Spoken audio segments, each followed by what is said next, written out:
Welcome to Michigan in Focus, powered by thecentersquare.com. This episode features a piece by Center Square Michigan reporter Scott McClellan, headlined, quote, Rubio, stop China from flooding auto market, end quote. Here's the story. Republican U.S. Senator Marco Rubio of Florida wants to stop China from flooding the automobile market via state subsidiaries, slave labor, and property theft. The Center Square reported Chinese automaker BYD, the world's largest EV maker, wants to build a factory in Mexico for a 2.5% tariff instead of a 27.5% tariff.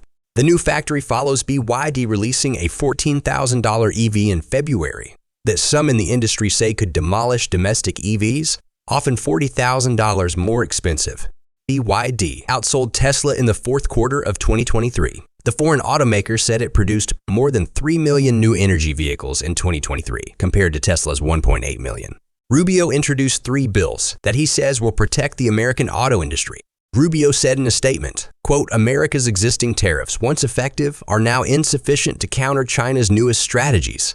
But raising tariffs alone is not enough. We need a multi-pronged effort to prevent the Chinese Communist Party from entering the American auto market before it is too late. My legislation would safeguard American automakers and workers against the influx of artificially cheap vehicles from China, end quote. The first bill is the Closing Auto Tariffs Loopholes Act. It aims to treat motor vehicles produced by a foreign adversary and its controlled entities as if they originated in the territory of the foreign adversary. The Strengthening Tariffs on Chinese Autos Act seeks to impose a new tariff of $20,000 on all Chinese vehicles imported into the U.S.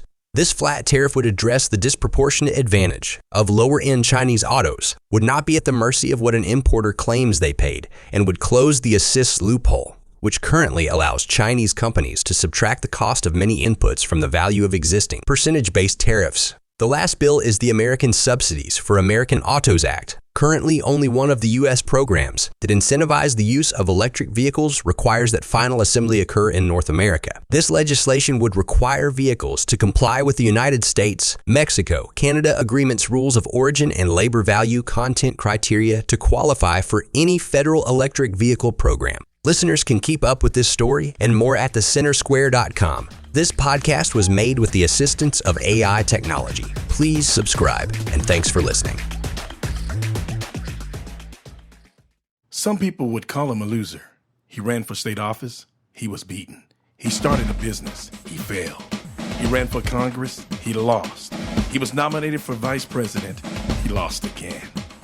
But he knew only those who never tried are the real losers. And Abraham Lincoln was no loser. Persistence. Pass it on. From the Foundation for a Better Life. Add value